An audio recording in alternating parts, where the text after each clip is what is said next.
ആക്ടേഴ്സിൽ പല കാര്യങ്ങൾ കൈകാര്യം ചെയ്യുന്ന ഒരുപാട് പേരുണ്ട്. എന്നാൽ വളരെ വ്യത്യസ്തമായിട്ടുള്ള ഒരു മേഖല കൈകാര്യം ചെയ്യുന്ന ഒരു ആളാണ് ഇന്ന് നമ്മുടെ അതിഥിയായിട്ടുള്ളത്. Very sweet pretty girl Nandini. നന്ദിനിയുടെ പ്രത്യേകത എന്താണെന്നറിയോ? നന്ദിനി ഒരു DJ കൂടിയാണ്.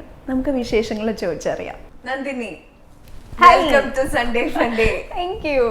ഞാനേ ഇപ്പൊ എനിക്ക് എവിടുന്ന് തുടങ്ങണം എന്ന് കൺഫ്യൂഷൻ ഉണ്ട്.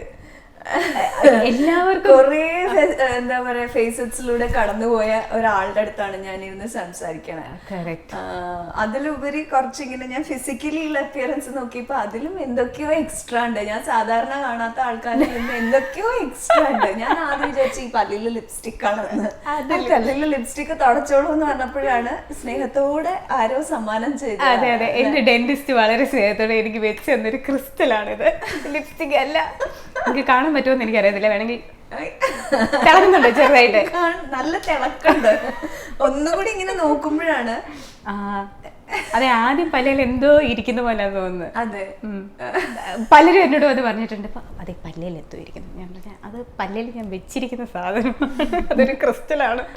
പിന്നെയാണ് അവർക്ക് മനസ്സിലാവുന്നത്, ഓ ഇതാണ് സാധനം അത്. ഓക്കെ, ഞാൻ ഇങ്ങനെ ഒരാളോട് ആദ്യമായിട്ടാണ് സംസാരിക്കണത്, പല്ലില് ക്രിസ്റ്റൽ ആളോട്. അതെ അതെ, നമ്മൾ ചെറിയ പുള്ളിയെല്ലാം കാണിക്കണമല്ലോ. അതെ, ഇത് മെയിൻറ്റെയിൻ ചെയ്യണം എങ്ങനെയാ? അപ്പൊ പ്രത്യേകിച്ച് എല്ലാ ദിവസവും രാവിലെയും വൈകിട്ടും പല്ല് തേക്കുക, അത്രേ ഉള്ളൂ.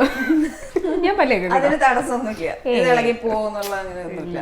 ഇതിന് ഏകദേശം എത്ര രൂപ ചെലവാക്കി? അത് പറയില്ല. എന്നോട് ഡയറക്റ്റ് ആയിട്ട് ആരെങ്കിലും മെസ്സേജ് ചെയ്ത് ചോദിച്ചാൽ ഞാൻ ഡോക്ടറിന്റെ അഡ്രസ്സ് തരുന്നതായിരിക്കും. ഡോക്ടർ, മഹാനായ ഡോക്ടറുടെ പേരെന്താണ്? ഡോക്ടർ സുനിൽ. ഓക്കെ, ഇവിടെയാണ്, എറണാകുളത്താണോ? അല്ല അല്ല, തിരുവല്ലയിലാണ്. എന്റെ ശരിക്കുള്ള സ്ഥലം നാട് തിരുവല്ല. അപ്പൊ നീ അതിലേക്ക് വരാം. തിരുവല്ലയിന്ന് ഇപ്പൊ കൊച്ചിക്കാരിയായിട്ട്. അതെ അതെ, ഇപ്പം തിരുവല്ലക്കാരിന്ന് കംപ്ലീറ്റ് ആയിട്ട് പറയാൻ പറ്റത്തില്ല. കാരണം ഞാൻ തിരുവല്ലയിൽ താമസിച്ചതിനെക്കാട്ടിലും കൂടുതൽ ദുബായിലാണ് പഠിച്ചതും വളർന്നതും. അത് കഴിഞ്ഞിട്ട് ഏറ്റവും കൂടുതൽ ഞാൻ താമസിച്ചിട്ടുള്ളത് കൊച്ചിയിലാണ്. അപ്പോൾ എനിക്ക് തിരുവല്ല സത്യം പറഞ്ഞാൽ കൊച്ചി അറിയാവുന്ന അത്ര എനിക്ക് തിരുവല്ല അറിയില്ല. അപ്പൊ അമ്മയച്ഛനൊക്കെ തിരുവല്ലയിലാണ്? അമ്മയച്ഛനൊക്കെ ഇപ്പൊ തിരുവല്ലയിലാണ്. നന്ദിനി ശ്രീ ആയത് എങ്ങനെയാ? ശ്രീ എന്റെ അച്ഛന്റെ പേര് ശ്രീകുമാർ, എന്റെ അമ്മയുടെ പേര് ഉഷശ്രീ. അപ്പൊ രണ്ടുപേരുടെയും പേരിൽ ശ്രീ ഉള്ളത് കൊണ്ട് ആ ശ്രീ ഞാൻ ഇങ്ങനെ എടുത്തു. രണ്ടുപേർക്ക് വിഷമം വേണ്ട. ഇപ്പോഴത്തെ പുതിയ വിശേഷം? ഇപ്പോഴത്തെ പുതിയ വിശേഷം മനോഹരമായ ഒരു വിശേഷമാണ്. മനോഹരം എന്ന് പറയുന്ന ഫിലിം അത് ഇപ്പതാ ഇറങ്ങി. അപ്പൊ അതിങ്ങനെ ഓടിക്കൊണ്ടിരിക്കുകയാണ്.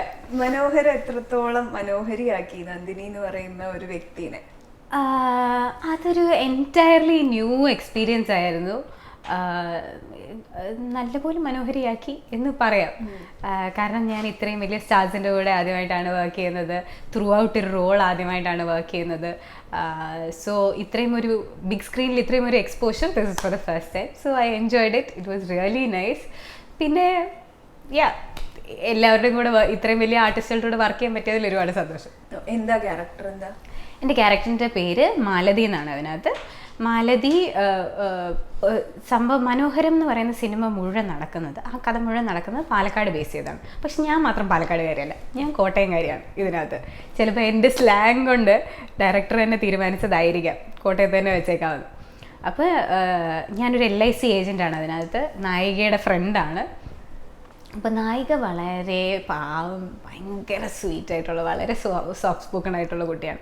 അപ്പോൾ ഈ കുട്ടിക്ക് വിളിക്കേണ്ട ചീത്ത മുഴുവൻ വിളിക്കുന്നത് ഞാനാണ്. അപ്പോൾ നായികയ്ക്ക് വേണ്ടിയിട്ട് അതെ ഘോരഘോരം ബാധിക്കുന്ന ക്യാരക്ടറാണ് മാലതി. നായികയ്ക്ക് വേണ്ടി എന്തും ചെയ്യും. നായികയ്ക്ക് എനിത്തിങ് ഫോർ ഹർ. അപ്പോൾ അങ്ങനെ ഒരു ഭയങ്കര ഒരു പ്രൊട്ടക്റ്റീവ് ഫ്രണ്ടാണ്. അപ്പോൾ എന്ന് വെച്ചാൽ ഞാൻ അത് ചെയ്തുകൊണ്ടിരിക്കുമ്പോൾ ഞാൻ വെച്ചിട്ടുണ്ട്, മാലതിയെ പോലെ ഒരു ഫ്രണ്ട് എനിക്കുണ്ടായിരുന്നെങ്കിൽ, നമുക്ക് വേണ്ടി ഫൈറ്റ് ചെയ്യുന്ന ഒരു ഫ്രണ്ട് ഉണ്ടല്ലോ, സോ നമ്മളെ അത്രയും കെയർ ചെയ്യുന്ന, നമുക്ക് വേണ്ടി എന്തും ചെയ്യുന്ന അതുപോലൊരു ഫ്രണ്ട് എനിക്കുണ്ടായിരുന്നെങ്കിൽ എന്ന് എനിക്ക് തോന്നിപ്പോയിട്ടുണ്ട്. സോ അതുപോലൊരു ഫ്രണ്ടാണ്. Very interesting character. ഏത് നേരം ഒരു വണ്ടി ഉണ്ടാവില്ലേ കൂടെ? അതാണ്. എത്ര പ്രാവശ്യം വീണു? ഒന്നും പറയണ്ട. ഇത് ആരെങ്കിലും നേരത്തെ പറഞ്ഞതാണോ? ഇല്ല, ഞാനൊരു സത്യം പറയാം. എന്നെ വിളിച്ചത്